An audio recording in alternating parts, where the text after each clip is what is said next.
Assalamualaikum warahmatullahi wabarakatuh. Selamat pagi dan salam sejahtera untuk kita semua. Yang saya hormati Ibu Diah Retnowati selaku dosen pengampu mata kuliah Sistem Informasi Manajemen untuk kelas Paralel E. Di sini, saya Anita Dwi Hartanti selaku moderator dari kelompok 2 yang akan membawakan jalannya presentasi pada pagi hari ini. Di sini kami dari kelompok 2 akan membawakan materi yang berjudul menggunakan teknologi informasi dalam menjalankan perdagangan elektronik atau e-commerce. Baik, sebelum memasuki materi presentasi, izinkanlah saya memperkenalkan anggota dari kelompok kami. Yang pertama ada saya sendiri, yaitu Anita Dwi Hartanti dengan MPM akhir 114, lalu ada Hilda Nur Hidayah dengan MPM akhir 127, lalu ada rekan saya Bintang Pradipa dengan MPM akhir 090, lalu ada Geo Monang Sijabat dengan MPM akhir 106, lalu ada Gabriela Fladaren Roja dengan MPM akhir 152, lalu ada Dinda Aulia Rosa dengan MPM akhir 141, serta ada Atika Fauzan Nabila dengan MPM akhir 126.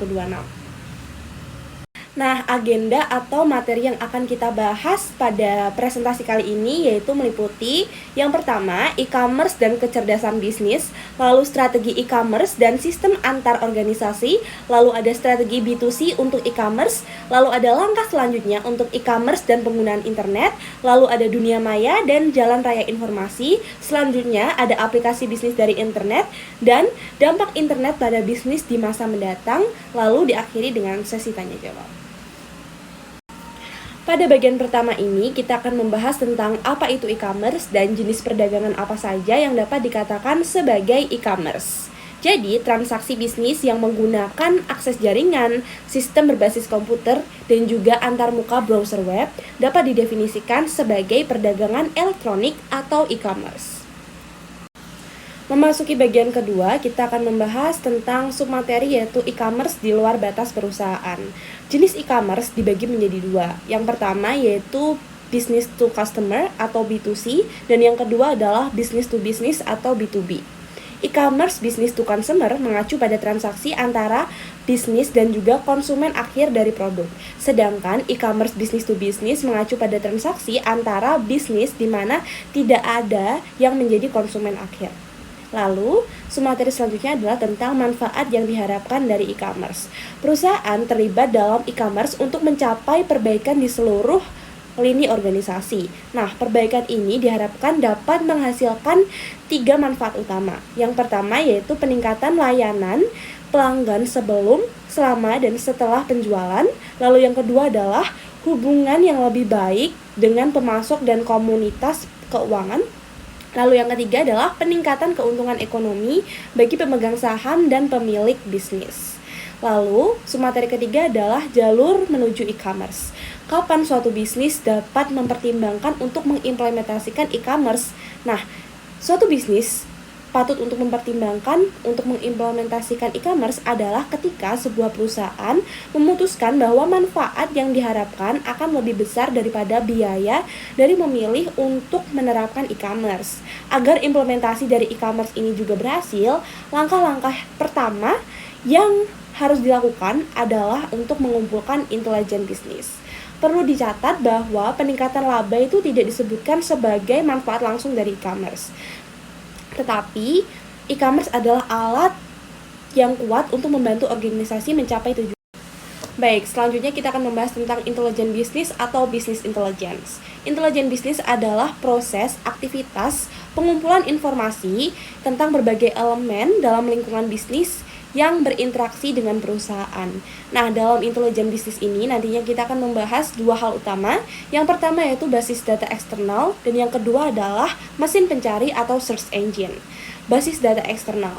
Perusahaan itu pada kenyataannya tidak harus mengumpulkan informasi lingkungan bisnis sendiri untuk mengumpulkan intelijen bisnis, melainkan alasannya adalah karena akan lebih cepat dan lebih murah dibandingkan melakukan riset sendiri.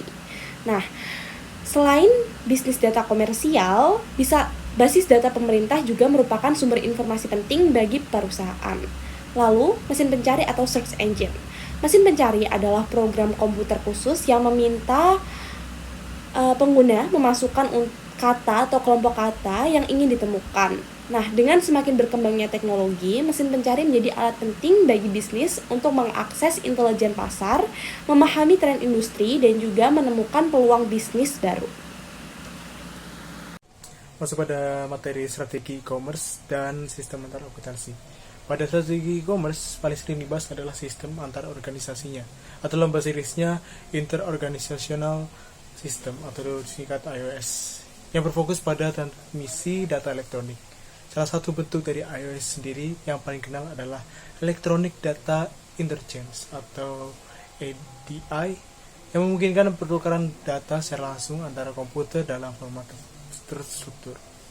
Manfaat dari iOS sendiri adalah termasuk EDI dan extranet, meliputi efisiensi korporatif dan internal, serta peningkatan kekuatan tawar-menawar. Dengan bergabung dalam iOS, perusahaan dapat memproduksi barang dan jasa dengan lebih efisien, mengurangi biaya dan meningkatkan layanan kepada pelanggan. Selain itu, hubungan elektronik yang terjalin memungkinkan perusahaan untuk menawarkan fitur produk yang unik, mengurangi biaya pencarian bagi pelanggan, dan meningkatkan biaya peralihan untuk mencegah pelanggan beralih ke pesaing. Pengisian dari stok vendor juga menjadi salah satu contoh penerapan iOS, di mana pemasok dapat memantau dan mengelola inventaris secara langsung. Selanjutnya, pada adopsi iOS dapat dilakukan secara proaktif dan reaktif, tergantung pada tekanan persaingan, kekuatan yang dimiliki perusahaan, kebutuhan internal, dan dukungan manajemen puncak. Manfaat dari sistem ini tidak hanya bersifat secara langsung, seperti pengurangan kesalahan dari biaya, tetapi juga mencakup peningkatan kemampuan bersaing, hubungan yang lebih baik dengan mitra dagang, dan layanan pelanggan yang lebih baik. Dengan memanfaatkan teknologi ini, perusahaan dapat meningkatkan efisiensi operasional serta memberikan nilai tambah yang signifikan dalam pasar yang kompetitif.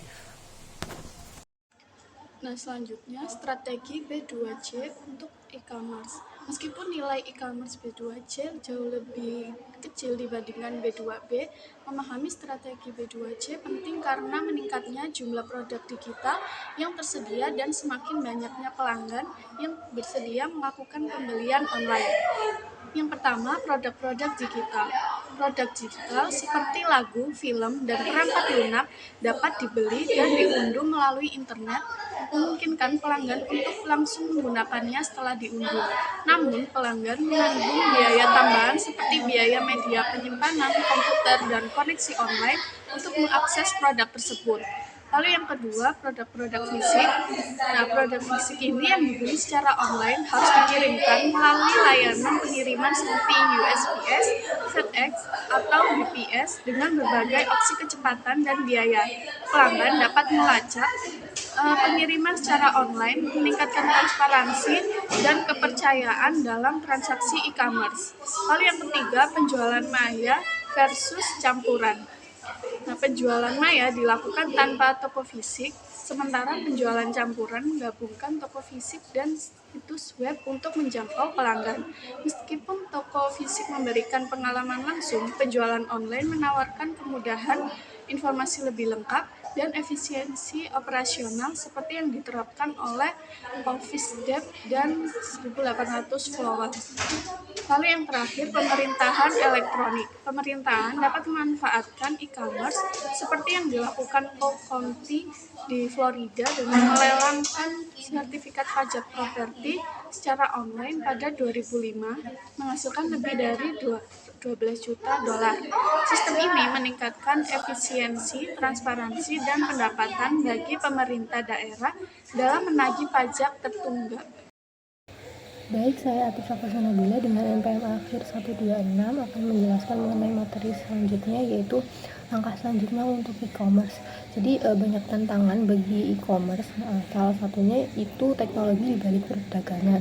Kebanyakan pelanggan itu merasa bahwa penggunaan telepon seluler atau ponsel lebih nyaman daripada penggunaan keyboard. Di sini ada dua kondisi, yaitu yang pertama perdagangan bergerak atau mobile commerce atau bisa disingkat dengan m-commerce. Perdagangan bergerak ini merupakan pemanfaatan ponsel atau asisten digital pribadi, personal digital assistant atau PDA, PDA dalam mendukung transaksi e-commerce secara nirkabel. Nah, pada tahap awalnya itu penerapan e-commerce ini mencakup berbagai layanan seperti penyediaan berita, transaksi keuangan, pengumuman informasi finansial, serta layanan perbankan. Yang kedua yaitu ada nirkabel berkelas bisnis di semua tempat. Hotspot internet nirkabel umumnya digunakan untuk akses web baik dalam lingkungan publik maupun private. Namun bagi para profesional bisnis, memeriksa email di kedai kopi seringkali dianggap kurang optimal. Nah, hotspot ini biasanya dibuat dengan mengandalkan koneksi kabel untuk memastikan kecepatan komunikasi yang tinggi, lalu sinyalnya dipancarkan melalui titik akses nirkabel dengan jangkauan sekitar 100 meter. Nah, ketergantungan pada koneksi kabel serta keterbatasan cakupan area dari titik akses nirkabel itu akan membuat akses nirkabel yang berkelanjutan menjadi tidak memungkinkan. Namun, komunikasi nirkabel dengan kecepatan yang memadai melalui penyedia layanan yang sama dengan jaringan telepon seluler berpotensi mewujudkan komputasi nirkabel berkelas bisnis di hampir setiap lokasi. Materi selanjutnya yaitu penggunaan internet. E-commerce ini tidak dapat terwujud tanpa adanya jaringan yang menghubungkan pelanggan dengan organisasi. Internet ini pertama kali muncul pada tahun 1969 ketika pemerintah Amerika Serikat mengembangkan sebuah jaringan bernama ARPANET. Segala upaya dilakukan mulai pada tahun 1989 untuk berkembang sehingga menjadi World Wide Web atau WWW. Nah, WWW ini sering disebut juga sebagai web, yang merupakan kumpulan informasi yang dapat diakses melalui internet, yang dimana dokumen-dokumen hypermedia atau file komputer disimpan dan diambil menggunakan metode penentuan alamat yang unik. Di sini ada beberapa istilah umum dalam WWW. Yang pertama yaitu situs web, yang merupakan sekumpulan halaman web yang umumnya tersimpan dalam satu komputer yang terhubung ke internet, yang memungkinkan mengakses terhadap file-file hypermedia dari komputer lain dalam jaringan melalui link hypertext. Yang kedua, link hypertext merupakan elemen berbentuk teks atau grafik yang berfungsi sebagai petunjuk untuk mengakses hypertext yang tersimpan di berbagai alamat situs web. Yang ketiga, halaman web merupakan file hypermedia yang memiliki alamat unik dalam suatu situs web. Yang keempat yaitu homepage, merupakan halaman utama dari suatu situs web yang menjadi titik awal navigasi halaman-halaman lain dalam situs tersebut. Yang kelima, browser, merupakan perangkat lunak yang dirancang untuk menemukan dan membaca file-file di internet yang ditulis dalam bahasa Hypertext Markup Language atau HTML. Yang keenam yaitu Uniform Resource Locator atau URL, merupakan alamat unik yang digunakan untuk mengakses suatu situs web. Yang ketujuh, protokol, merupakan sekumpulan standar yang mengatur komunikasi data seperti HTTP atau Hypertext Transfer Protocol untuk hypertext dan FTP File Transfer Protocol untuk mentransfer file. Dalam URL, nama protokol biasanya diikuti oleh tanda titik 2 dan garis miring. Yang ke-8 ada nama domain, merupakan alamat dalam suatu situs web tempat halaman web disimpan. Yang ke-9, path, merupakan direktori atau subdirektori yang menunjukkan lokasi spesifik suatu file dalam situs web. HTML ini merupakan akhiran dalam kode program yang menunjukkan bahwa suatu file merupakan file hypertext. Yang terakhir yaitu file transfer protocol, dapat digunakan oleh para penggunanya untuk menyalin file ke komputer dari semua situs web. Oke, selanjutnya di sini ada dunia maya dan jalan raya informasi.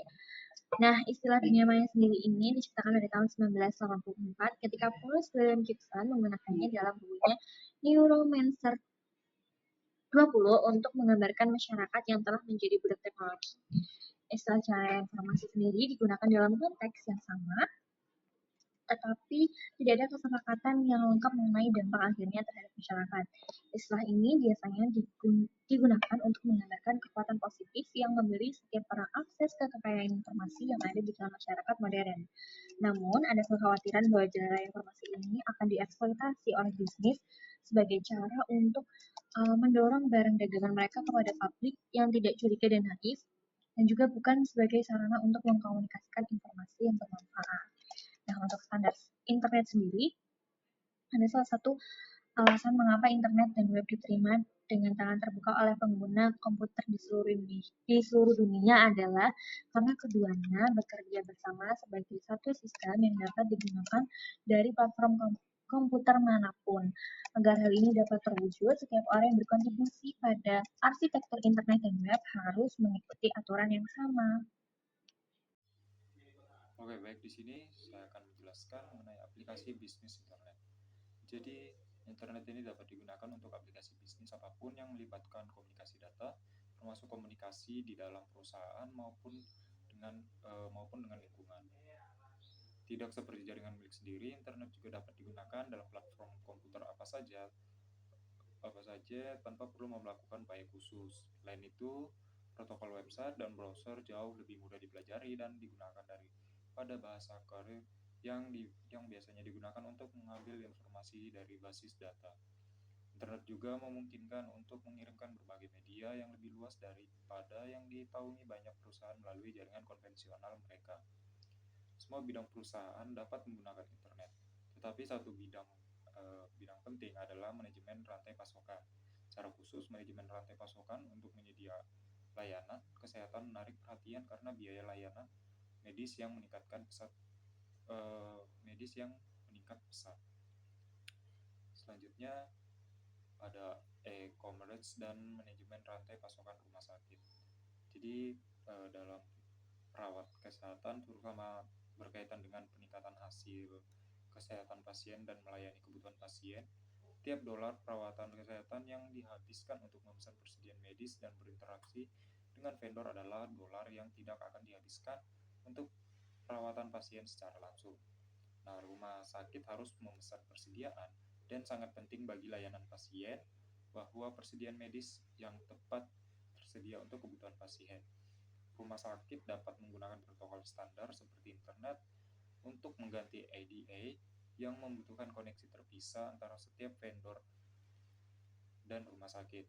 Seperti pada Capgemini, Ernst dan Young telah menguraikan pertukaran perdagangan klinis yang digunakan melalui internet sebagai pengganti ADA untuk setiap 15 vendor yang dapat dipindahkan dari ADA ke pertukaran perdagangan. Diperkirakan rumah sakit akan menghemat $100.000 dalam biaya teknologi informasi karena rumah sakit ini memiliki banyak vendor dan terkadang ribuan, maka penghematannya sangat besar.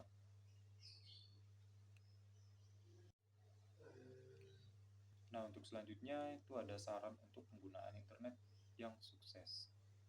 Nah, di sini meskipun websitenya masih relatif muda, perusahaan telah mengidentifikasi kunci-kunci keberhasilan penggunaan para eksekutif yang membuat keputusan strategis di perusahaan harus mempertimbangkan tips berikut dan menugaskan tanggung jawab untuk mencapai tujuan-tujuan ini kepada CEO dan area IS.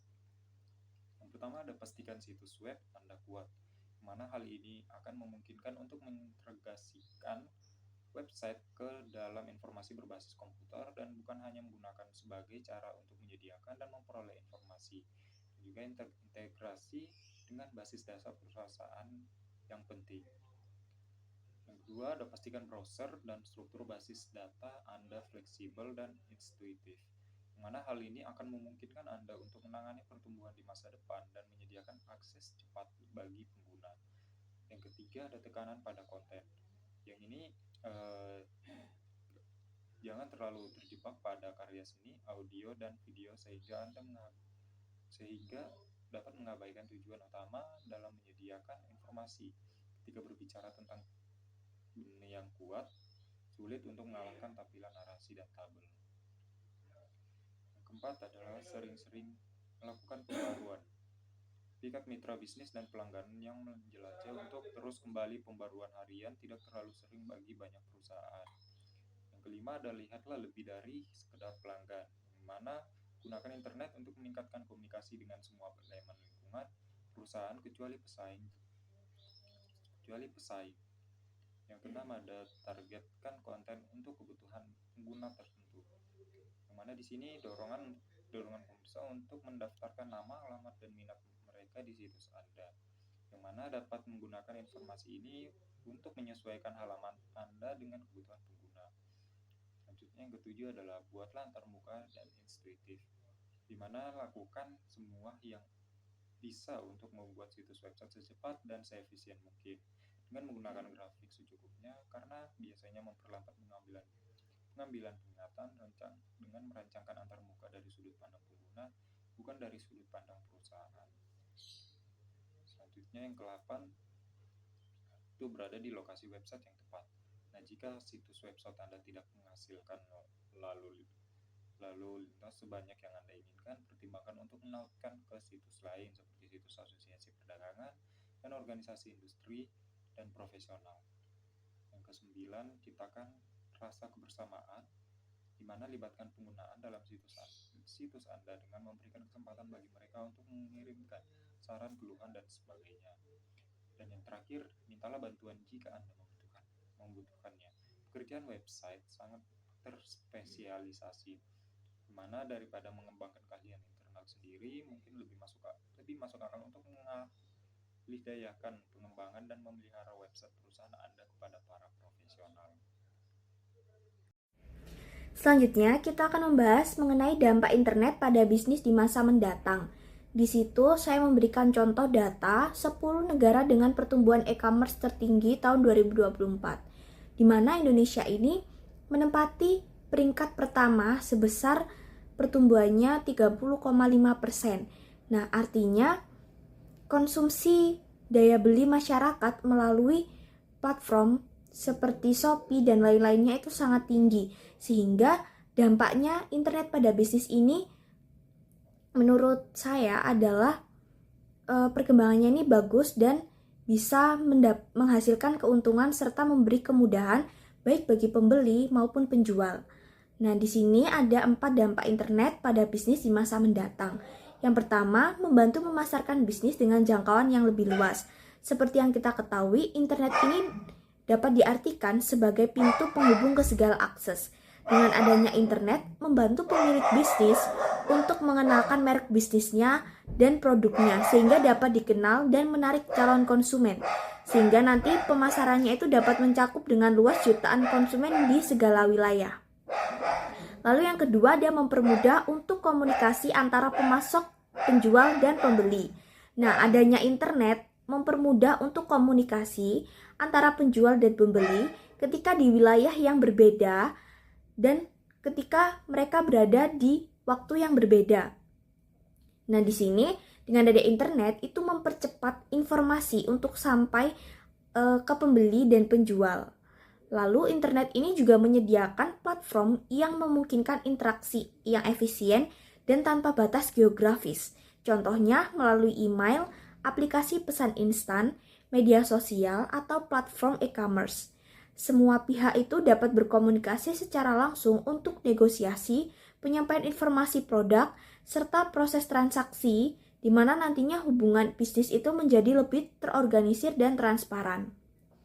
Lalu dampak yang ketiga ada internet ini membantu untuk menganalisa tren pasar terkait daya beli atau minat konsumen, di mana internet ini memainkan peran penting dalam menganalisis tren pasar, terutama terkait daya beli dan minat konsumen. Dengan adanya perusahaan atau individu itu dapat mengakses berbagai data dan informasi real-time yang relevan, seperti perilaku belanja konsumen, preferensi produk, serta pola pencarian online. Platform seperti media sosial, ada TikTok, Instagram, lalu e-commerce seperti Shopee, Lazada, Tokopedia, dan lain-lainnya, itu memungkinkan pengumpulan data terkait apa yang sedang diminati konsumen, produk apa yang paling dicari, serta tren yang sedang berkembang, sehingga dapat membantu melacak daya beli konsumen berdasarkan harga, ulasan, atau frekuensi pembelian.